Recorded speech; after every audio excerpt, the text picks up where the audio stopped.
white. On your screen. Said earlier, Steve, undefeated.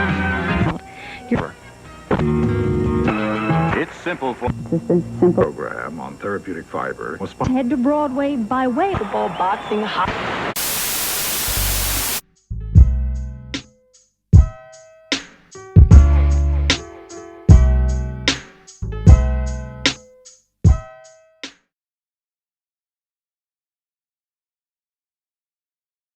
Bit by bit since starting this channel in my comments, I've been seeing a lot frequently to make more dark Mexican TV moments, and we haven't just started yet.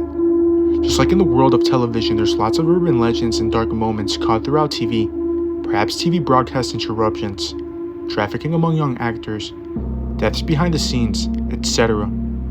So hello everybody and welcome to Creepshow. And for today's video I got 4 darkest moments in Mexican TV, Volume 3.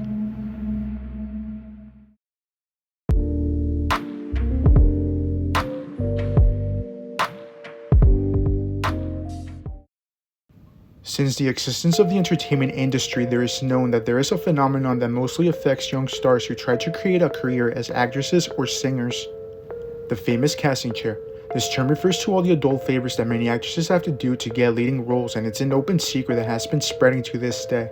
However, nothing compares to the case of Televisa, the television giant in Mexico that is not only known for having under its name some of the most bizarre cover-ups and secrets from the country, but the Televisa catalog is the most famous and disturbing case that accompanies the television station, and an urban legend of which has spread and discussed in several occasions, and its existence is questioned.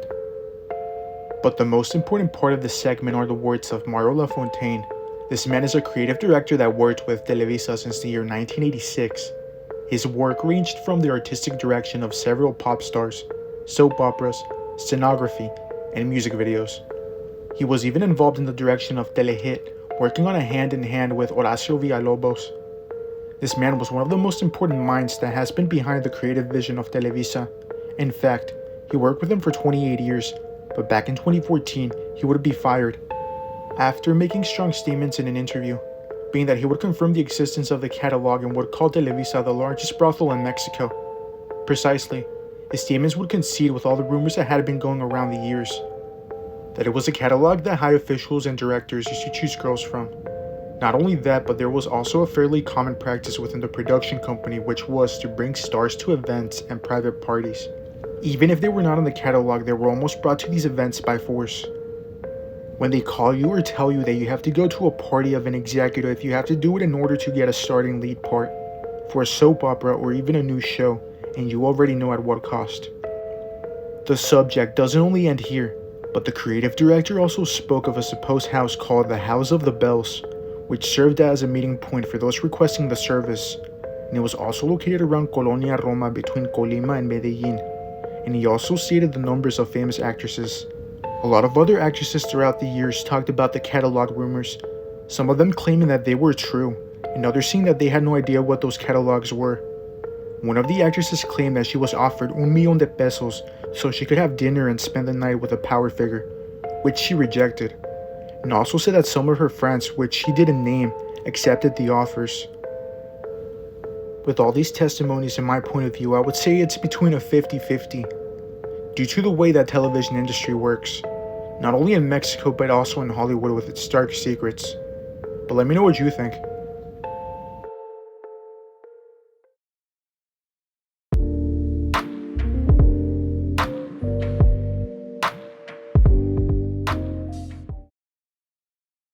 Premonitions and programs that refer to deaths of people are curious as well as gruesome, and what we will see may speak not only of something extremely strange, but of something more earthly and aberrant.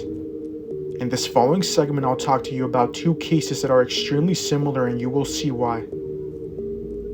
Back in the early 2000s, the Televisa series became popular with many Mexicans for its silly humor and great variety of sketches that was done in each episode. One of the most beloved actors that appeared on the show, La Hora Pico, was Miguel Galvan, not only because he seemed like a funny-natured guy, but because of the comments of his friends and co-workers, we realized that he was a good person. But unfortunately, he passed away on April 14th, 2008, and he took the world of comedy in Mexico by surprise. He died of cardiac arrest, but there's a very strange fact surrounding his death. and it is that one day in which was his last program, Laura Pico, his coworkers played a joke on him being tired from the recordings and fell asleep in the middle of the studio set on the floor. His friends couldn't think of a better joke than to put a lot of candles around him, resembling a scene as if they were at his funeral. He later woke up and took things calmly, but something strange happened weeks later.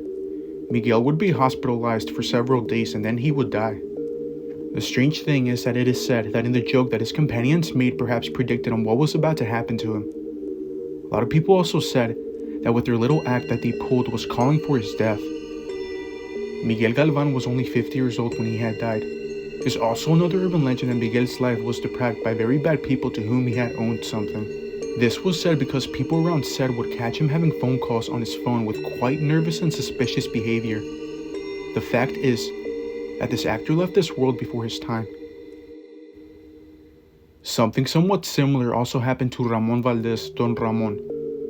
He has a similar scene that would become his last back then in the year 1988.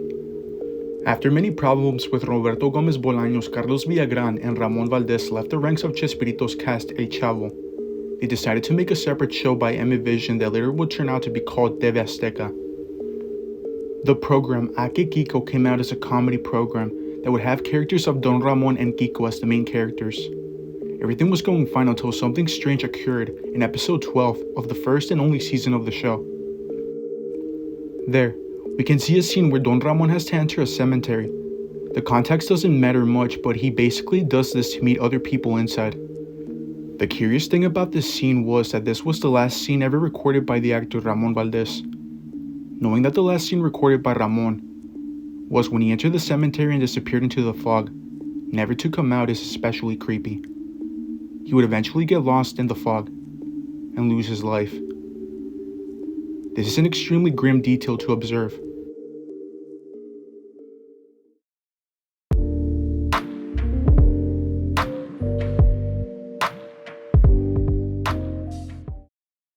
This is one of the most saddest cases in Mexican TV and also went around through social media throughout videos. On February 25th, 2023, a 12-year-old girl named Rosa Itzel would pass away from a street bullet. Later on after this case, Rosa's parents would pop out on multiple news channels to bring justice to their little girl. However, during their interview with Photo TV, a very popular Mexican news TV channel, people had noticed two very strange things. One of them is the figure of Rosa's spirit quickly appearing in front of the casket and then disappearing quickly, hiding away. The second one is a figure that people assumed was also Rosa's spirit quickly appeared behind Rosa's mom and then disappeared at the other side. Up next, I'm gonna show you the video. Let me know what you guys think. Me encuentro con la señora Cristina. Señora Cristina, pues de inicio lo sentimos mucho, lo ocurrido, y ya fue la audiencia de vinculación a proceso. Ya este sujeto, Juan, fue vinculado ya a proceso. ¿Qué información tiene usted de las autoridades? ¿Qué le pide usted también a las autoridades? Bueno, buenos días. Primero que nada le pido a las autoridades que no se les olvide que era una niña de 12 años, que lo que le hicieron...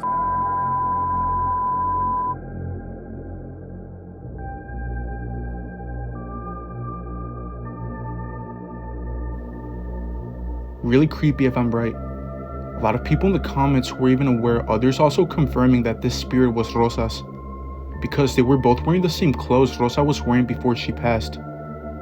This could have also been the camera angles, but that's just a theory. But on the good part, the family was able to get justice and capture the guy that shot Rosa. Apparently, the guy was arguing with some other dude, and after that, getting heated, he shot up into the sky as a warning, and one of those bullets landed on Rosa, causing her to die.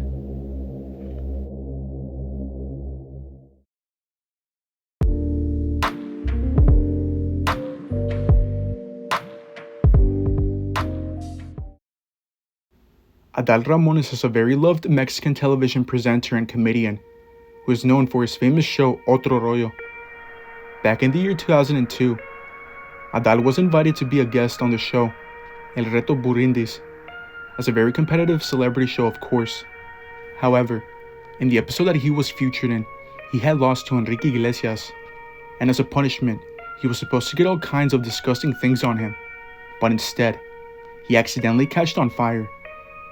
Imagine how traumatic that would have been to a very young audience watching this.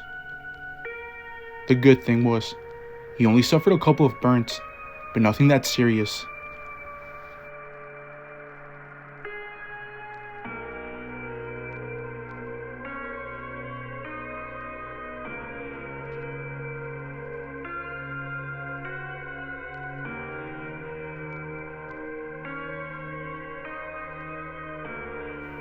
And that was it for today's video.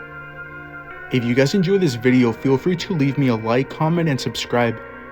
Thank you. This was Creepshow, and I wish you all a good scare.